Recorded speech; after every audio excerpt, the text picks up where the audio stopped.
سڵاو بینەرانی خۆشەویستی تەلەڤیزیۆنی کۆمەڵە لەگەڵتانم بۆ پێشکەشکردنی گەشتی هەواڵەکانی سەر لە بەیانی ڕۆژی جومعە. سەرتاش سەردێڕی چەند هەواڵێک.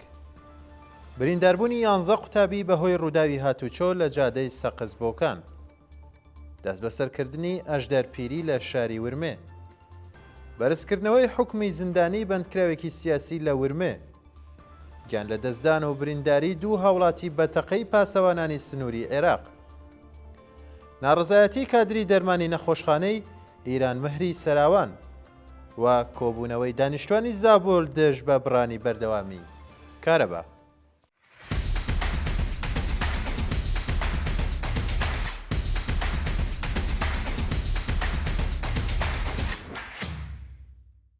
برینداربوونی 11 قوتابی بەهۆی ڕووداوی هاتوچۆ لە جادەی سەقز بۆکان. ڕۆژی پێنجشەممە 18 گوڵانی 1404 هەتاوی. بەهۆی پێکدادانی سرویسی قوتابیان لەگەڵ دوو ئۆتۆمبیلی دیکە لە جادەی سەقز بۆکان 11 کەس بریندار بوون. بەپێی زانیاریەکان تیمەکانی فریاکەوتنی خێرا ڕەوانەی شوێنی ڕووداوەکە بوون و بریندارەکانیان بۆ نەخۆشخانە گواستوەتەوە. سەرچاوەکانی هەواڵ دەڵێن دۆخی تەندروستی هەندێک لە قوتابیان ناجێگیرە و لەژێر چاودێری چڕی پزیشکیدان. شایانی باسە کە ساڵانە بەهۆی خراپی ڕێگەوبان و نەزمی کوالەتی ئۆتۆمبیلەکانی بەرهەمی نێوخۆ سەدان هاوڵاتی دەبنە قوربانی. دەست بەسەرکردنی ئەژدەرپیری لە شاری ورمێ. ڕۆژی یەکشەممە 14 گوڵانی 1404 هەتاوی ئەژدەرپیری تەمەن 36 ساڵ نووسەر و لێکۆڵەری خەڵکی شاری ورمێ بەمبەستی تێپەڕکردنی ماوەی بەندکرانی دەست بەسەر و ڕەوانەی گرتوخانە کرا. مانگی بەفرامباری ساڵی ڕابردوو ئەژدەرپیری لەلایەن لقی سەی دادگای ئینقلابی کەراج بە تۆمەتی تەبلیغ دژی نظام و بە 1 ساڵ زیندانی تەعزیری 2 ساڵ قەدەغەی چوونە دەرەوەش لە وڵات و 2 ساڵ قەدەغەی چالاکی لە تۆڕە کۆمەڵایەتیەکان محکوم کرا.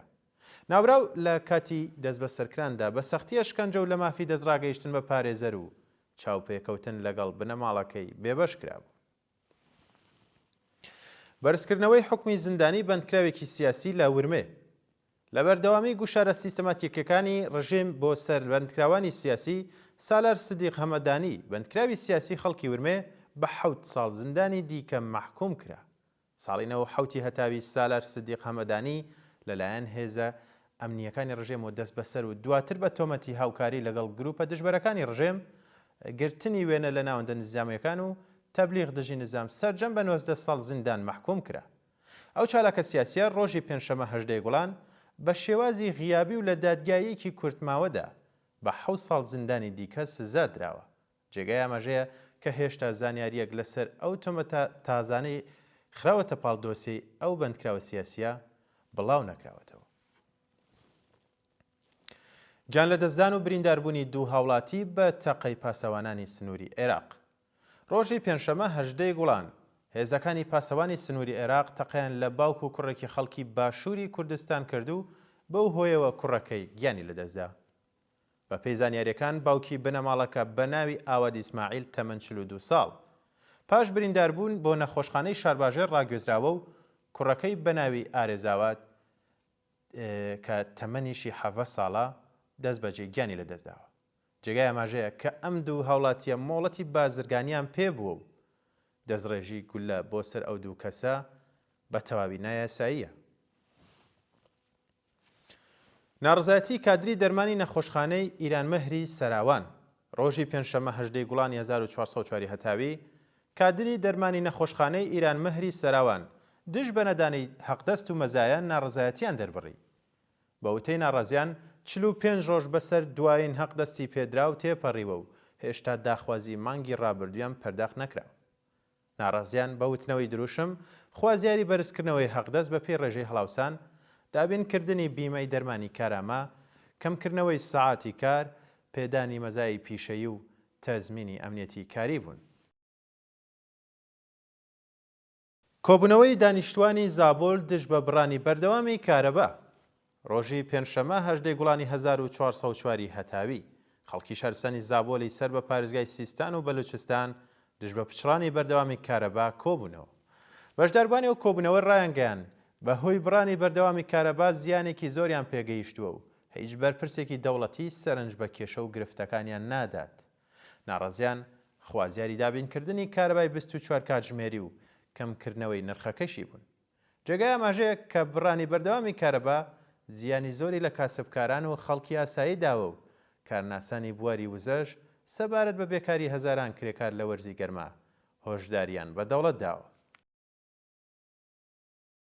ئاگرکەوتنەوە لە کارخانەیەکی مادەی کیمیایی لە شیراز.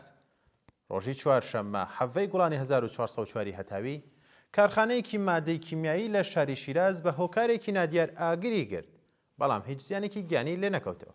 بە پێزانیاریەکان هێزەکانی ئاگرکوژێنەوە پاش چەند کاتژمێر توانیویانە ئاگرەکە کۆنتڕۆڵ بکەن، بەڵام هێشتا هۆکاری ئەو ڕووداوە ڕوون نییە و لێکۆڵینەوەکان لەو بارەوە دەستی پێکردووە. شایانی باسە کە لە ڕۆژانی ڕابردوودا چەندین کارگەی سەنعەتی لە چەند شاری ئێران ئاگریان گرتووە و بەرپرسانی ڕژێم هێشتا هیچ ڕوونکردنەوەیەکیان لەسەر ئەو ڕووداوانە بڵاو نەکردوێتەوە. لە سێداردانی بەندکراوێک لە زیندانی ناوەندی کرمان دوایین هەواڵ. ڕۆژی یەکشەمە 14 گوڵان بەندکراوێک بە تۆمەتی کوشتنی بانقەز لە زیندانی ناوەندی کرمان ئێعدام کرا. سعید شکوهی پێشتر بە تۆمەتی کوشتنی بانقەز دەست بەسەر و دواتر بە ئێعدام مەحکوم کرابوو. ڕۆژی یەکشەمە حوکمی ئێعدامی و بەندکراوە بەنەهێنی و بە بێ ئاگاداری بنەماڵەکەی جێبەجێ کراوە. بە پێی راپۆرتی ڕێکخراوەکانی مافی مرۆڤ لە ساڵی ڕابردوودا 1050 زیندانی کە 29 کەسیان ژن و 5 کەسیان منداڵ بوون لە سێدارە دراون و حوکمی ئێعدامی 5 کەس لە پێشچاوی خەڵک جێبەجێ کراوە. بینەرانی خۆشەویست گەشتی هەواڵەکانتان پێشکەش کرا، کات و ساتێکی خۆش بۆ هەموو لایەک.